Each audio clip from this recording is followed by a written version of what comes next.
Well, Yo Gotti's brother, Big Jook, that hurt. recently got killed right after a funeral in Memphis. I guess his mom was around him too when it happened. That the person is Anthony Mims, also known as Big Jook. Now, Big Jook is the brother of rapper Yo Gotti. Police say Young Dolph was inside Makita's around 12:30 in the afternoon Wednesday when he was gunned down. So when Young Dolph's death shook up the rap world, everyone knew things were about to get real. Not long after, bodies started dropping in what seemed like retaliation for his murder. The most recent one, Big Jook, also known as Yo Gotti's brother, who met a tragic end earlier this year. The person killed is Anthony Mims, also known as Big Jook. Now, Big Jook is the brother of rapper Yo Gotti. If we rewind a bit, you might remember that Big Jook had gone on social media a few times to throw shade at Young Dolph's death. And to add to that, he was seen hanging around with people suspected to be involved in Dolph's murder, including Hernandez Govan. Hey, y'all. I'm finna start a GoFundMe, man, because I know a lot of you rap up out here, man. Can't do no shows. I don't pay no beside two real with a in the middle, man. Y'all don't do that, man. Don't go by legacy. So right here, y'all. But not too long after, Jook's luck ran out after he attended a funeral with Yo Gotti. Initially, no one thought his death was tied to Dolph's, especially since it had been about 3 years. But now, with the ongoing investigation, it's being looked at as a targeted hit, likely linked to Dolph's murder. Oh, and Yook's name even popped up in the court case after he was already gone. Let's break it all down. We hadn't developed a connection to that at this time. We do feel like the individual that was shot was possibly targeted by the suspect. Big Jook, Yo Gotti's older brother and a co-owner of the CMG label, had a long history of beef with Young Dolph that went all the way back to 2017. This was during a time when the tension between CMG and Paper Route Empire was at its peak. In 2017, Young Dolph dropped the notorious diss track Play With Yo B-Word, where he took direct shots at Yo Gotti, even going so far as to claim that he had a relationship with the mother of Gotti's child. Hey, don't play with me, play with your let's go. On the track, Dolph repeatedly referred to Gotti as Hoti, taking things to a whole other level of disrespect. Play with me, Yo Gotti, you a mine. The artwork for the track was just as ruthless, mocking Gotti in a savage way. Big Jook wasn't spared in the diss either. In the very first verse, Dolph threw shade at him, implying that Yo Gotti was fronting on his own brother and then calling Big Jook his big sister. With all this tension between CMG, Pre-E, and their respective street affiliates like Trella Mafia and Double R, it's no surprise that this track may have led to some personal animosity between Big Jook and Dolph. This beef wasn't just talk. There were rumors swirling around that Big Jook had put a hit on Young Dolph. Grove Hero, a comedian affiliated with PRE, even claimed in an Instagram story that Big Jook had placed a $40,000 bounty, either on Dolph or himself. I said, if I see Jook, if I see Gotti, if I see Migo, or if I see Youngster, I'ma get on that. It ain't got nothing to do with nobody else, bro. I said, if I see them folk, these folks don't know that Jook put a hit out, bro. Don't know this, you know what I'm saying? But nah, f all that, bro. I need to say that. I ain't gonna say that. I ain't gonna tell the truth, bro. I ain't safe. Adding more fuel to the fire, Big Jook had been seen in pictures with Hernandez Govan, one of the men accused in the plot to kill Dolph, clearly showing a connection between the two. After Dolph's death, Jook didn't hold back on social media, posting several disrespectful videos aimed at the late rapper. In one instance, he was even seen mocking a mural of Dolph that was painted in his memory in Memphis. Hey, y'all. I'm finna start a GoFundMe, man, because I know a lot of you rap up out here, man. Can't do no show. Not long after Dolph's murder, Big Jook shared an Instagram story where he could be heard asking other rappers to hit him up if they needed financial help. I'm saving you in a crucial time, so don't think I'm trying to get over on you. 'Cause, you don't want to get put out. That'll ruin your career. So just hit my DM, man. Jook offered to pay for studio time, cars, and even suggested that some of these rappers should pawn their jewelry if it was real. Many saw this as a direct shot at PRE's roster, insinuating that they were struggling financially after Dolph's passing. Then, on January 13th, 2024, things took a tragic turn for Big Jook and Yo Gotti. They had just attended the funeral of their late uncle, Eric Bovin, who Big Jook himself described as a legendary Memphis kingpin.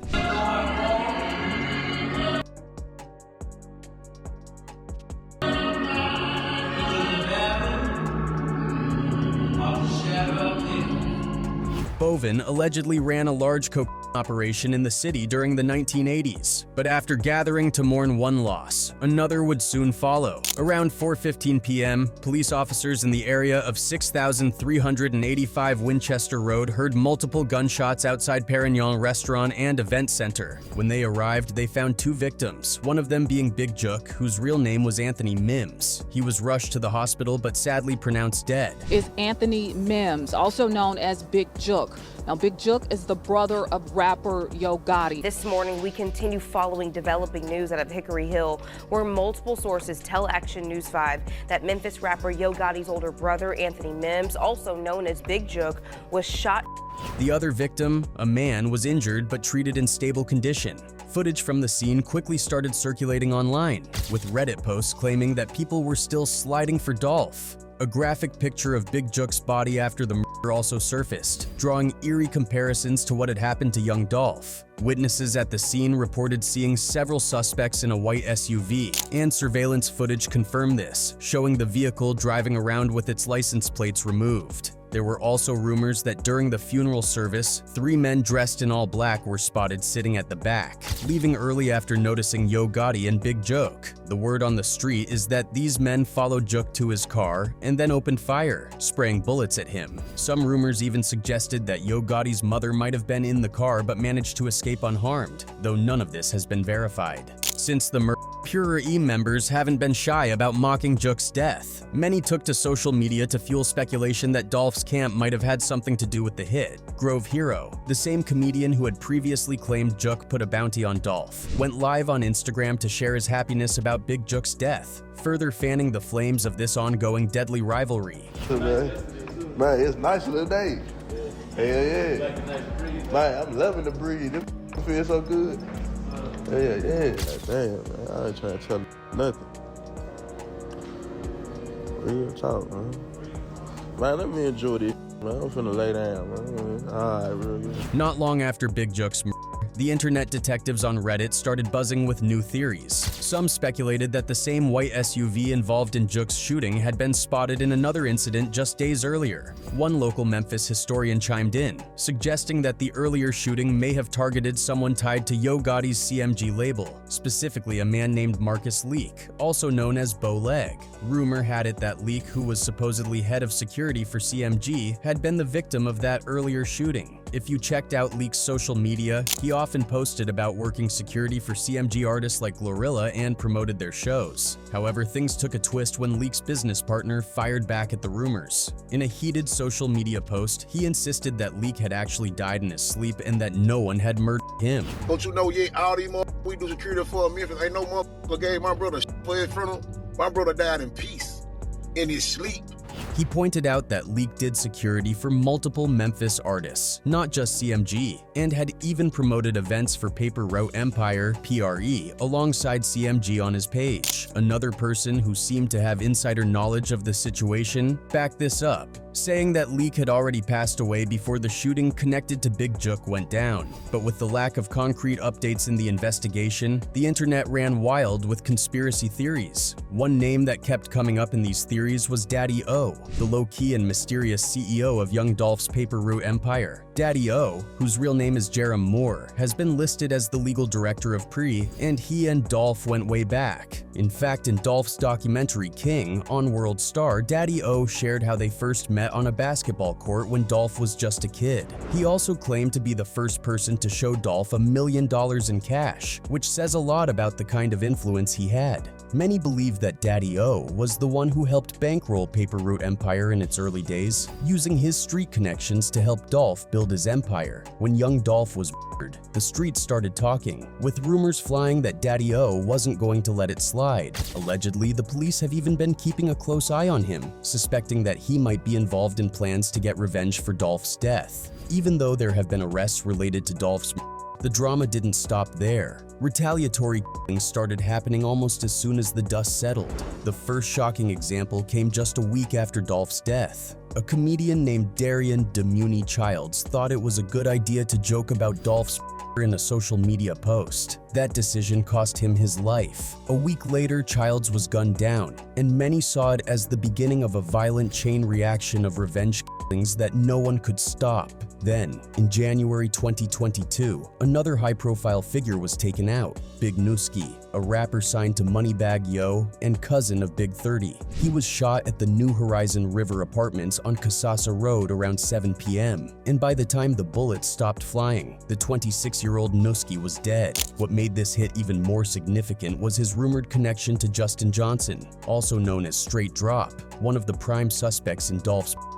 The connection was based on photos showing Newski and Straight Drop posing in front of the same car. After Newski was killed, Straight Drop posted a picture of him online with the caption, "Lost my brother, fighting to keep my head." The pain in that post was real, but it was clear that Dolph's crew wasn't done yet. Straight Drop and the others accused of being involved in Young Dolph's were allegedly linked to more than just CMG and Yo Gotti. They had deep ties to the Memphis gang known as True La Mafia. One key figure in this gang, Joshua Taylor, better known as CEO TZ, was also on the police radar for his possible role in Dolph's assassination. However, TZ wouldn't be around much longer. On June 14, 2023, police responded to a call about a man down on Spotswood Avenue near Bunton Street just before 1 p.m. When they arrived, they found TZ dead from gunshot wounds, but reports suggested he had actually been shot the night before. His body was discovered lifeless in a car near a church. An orange mound Wednesday at Spotswood and Bunton.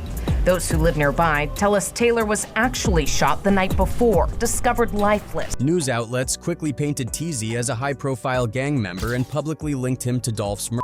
YouTube journalist King AK even speculated that Straight Drop needed TZ's approval to go ahead with the hit on Dolph, suggesting that by taking out TZ, Dolph's crew was systematically eliminating key players involved in his murder. TZ was the head of True La Mafia. Anything to do with Young Dolph death, Justin Johnson. TZ at the end of the day gives the okay. But the wave of revenge didn't stop there. The next shocking casualty came when a female rapper, Destiny Golden, aka Lotta Cash Desto, was brutally murdered. Her death sent shockwaves through the streets and demonstrated that no one was off limits in this cycle of violence. On September 24, 2022, Desto and a female friend were sitting at a traffic light on the 5500 block of Richmond Avenue around 2:40 a.m. when two gunmen stepped out of a dark vehicle in front of them and opened fire. Desto was killed on the spot, and her passenger was seriously injured. This brutal attack led many to believe that Desto's murder was another act of revenge for Dolph's death. Then, in a shocking twist, it came to light that one of the masterminds allegedly involved in planning Dolph's murder was none other than Hernandez Govan, who also happened to be Lotta Cash Desto's father. After Govan was arrested, he posted online, hinting that his own actions may have contributed to his daughter's tragic death. The puzzle pieces of this deadly saga were beginning to fall into place, with each new victim somehow tying back to Young Dolph's murder. However, Dolph's crew wasn't letting up. They were relentless, and their next target proved just that. On August 18, 2023, gunfire erupted at a BP gas station on South Parkway East around 9:30 a.m. Memphis police responded to the scene and found a man fatally shot. Manuel Benson, the brother of Black Youngsta. The shooter didn't even bother covering his face, and police quickly released an image of him, along with a $5,000 reward for any information that could lead to his arrest. This bold broad daylight hit sent another clear message. Dolph's crew was not backing down, and they were out for blood. Manuel's murder immediately pointed fingers at Paper Route Empire, per Dolph's camp. Black Youngsta had a long-standing beef with Dolph, one that originally stemmed from his close ties to Yo Gotti and the CMG label back in 2017. Black Youngsta had even been arrested once for allegedly attempting to kill Dolph when more than 100 shots were fired at Dolph's black SUV. Their feud had always been intense, with Black Youngsta never one to shy away from confrontation. But now, after the loss of his brother, he was forced to deal with the gut-wrenching pain and fury of having someone close to him caught up in the vicious cycle of revenge that was reported reportedly being carried out by Dolph's people. This street war was spiraling out of control, and each new death only seemed to fuel more violence. While the streets continued to whisper, it became clear that no one involved, whether directly or indirectly, was safe from the repercussions of Dolph's murder. Throughout all this chaos, Yo Gotti, the main figure in CMG's beef with Young Dolph, seemed to remain untouched by the wave of retaliation. But Dolph's crew wasn't about to let him off the hook that easily. They were determined to make him feel the pain too. They almost doubled down, even going after his family. At one point, they allegedly targeted his mom, but she managed to escape unharmed. His brother Big Jook, however, wasn't so lucky. He became the scapegoat, paying the price for the ongoing feud. Person killed is Anthony Mims, also known as Big Jook. Now, Big Jook is the brother of rapper Yo Gotti. Officially, Dolph's two accused killers have been arrested and are currently sentenced, but the situation has raised a lot of questions over the years. Their criminal records are so extensive that people can't help but wonder how these guys were even free to commit the murder in the first place. Now back it up again, Miss Iris, if you would. Back it up for Justin getting out of the car. On January 11, 2022, news broke that U.S. Marshals had arrested 23-year-old Justin Johnson, a Memphis rapper known as Straight Drop. This arrest came just 5 days after Straight Drop had been named as one of the suspects in Young Dolph's murder.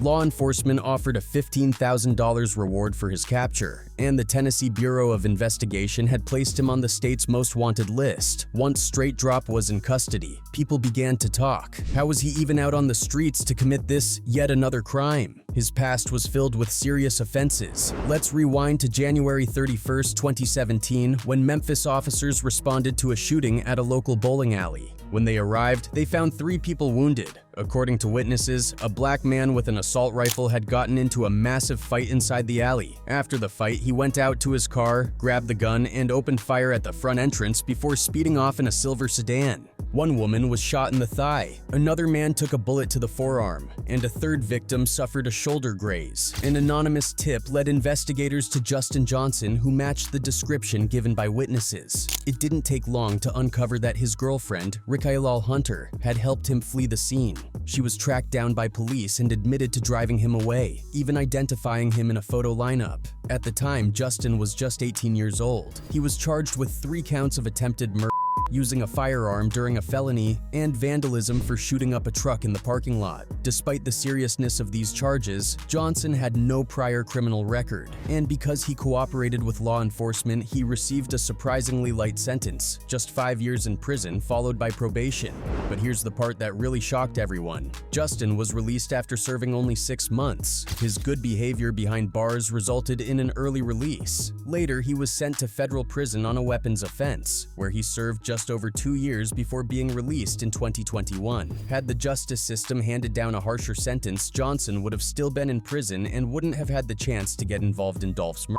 But the system's leniency allowed him to be free, ultimately setting the stage for the tragic outcome that followed. This series of events left people questioning how much of the blame lies with those who pulled the trigger and how much falls on the system that allowed them to walk free despite their violent histories. It's a grim reminder that sometimes the biggest mistakes aren't just made on the streets, but also within the legal system that should be protecting people from repeat offenders. Before his arrest by U.S. Marshals, Straight Drop made an interesting move. He hopped on Instagram claiming that he was going to turn himself in on January 10, 2022. But instead of doing that, he dropped a music video that same day and got arrested the very next day. It's unclear if his social media antics helped the authorities track him down, but it definitely seems like his online presence played a part in his capture. That choice of staying active on social media was bold, but it also might have sealed his fate. Meanwhile, the second accused killer, Cornelius Smith, was already behind bars. Smith, who was 32 at the time, had been arrested on December 9, 2021, for a carjacking that occurred a month earlier on November 10th. This carjacking took place at a gas station, and the vehicle in question, a white Mercedes coupe, was the same car used in Young Dolph's murder.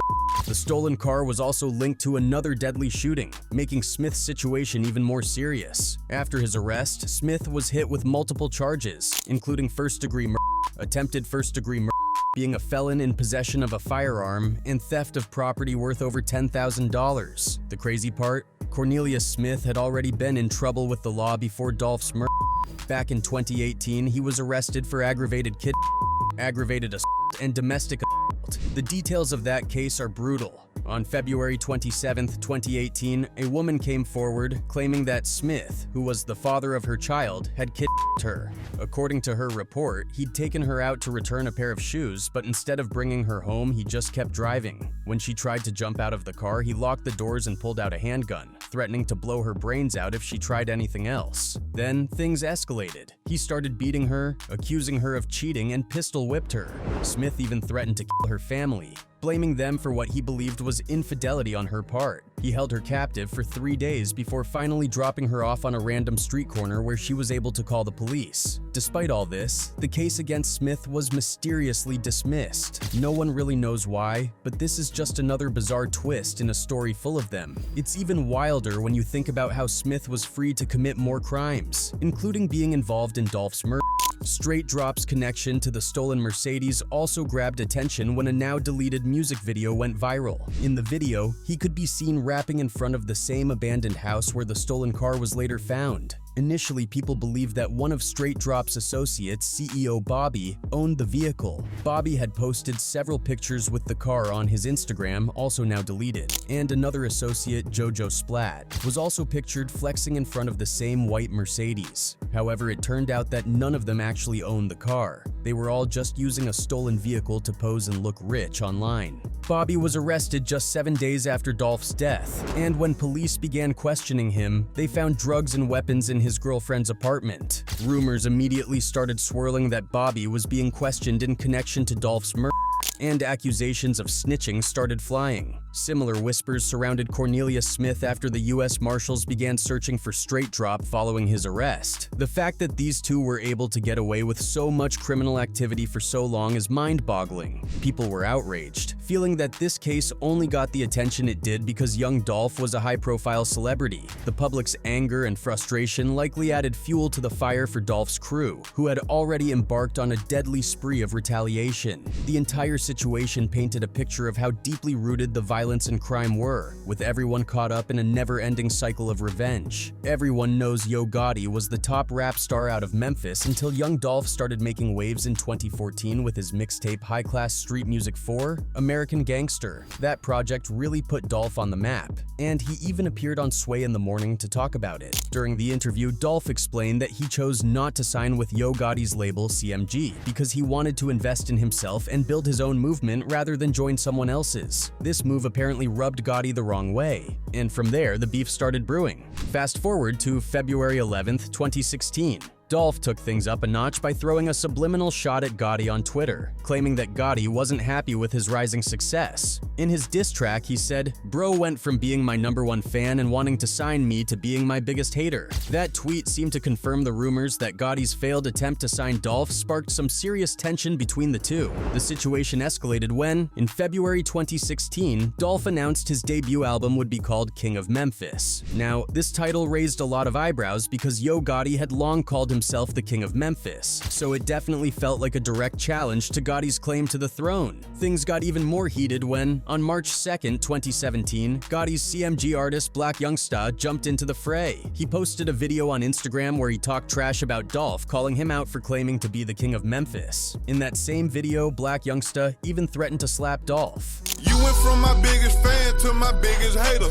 Begging me to sign with you, but I had too much paper. But Black Youngsta didn't stop at just threats. He pulled up to Dolph's neighborhood in South Memphis with a crew of guys, all armed with heavy artillery, and filmed the whole thing. Yo Gotti later denied having anything to do with Black Youngsta's actions, saying he didn't ask him to do it, but by then, the beef had spiraled into something much bigger. The back and forth between the two rappers spilled over into diss tracks, and the situation turned violent when Dolph's car was shot at multiple times. Luckily for Dolph, he was riding in a bulletproof SUV and wasn't hurt. Unfortunately, he wouldn't be so lucky in the future. In 2021, Dolph was shot and killed outside of the Shoe Palace, a tragedy that shook the entire rap community. Even though Gotti wasn't officially held responsible, it seems like the streets haven't forgotten. People close to him keep getting caught in the crossfire. And at this point, it's clear that no one is untouchable when it comes to folks who loved and respected Dolph. Gotti might have avoided legal consequences, but the loss and pain around him are piling up,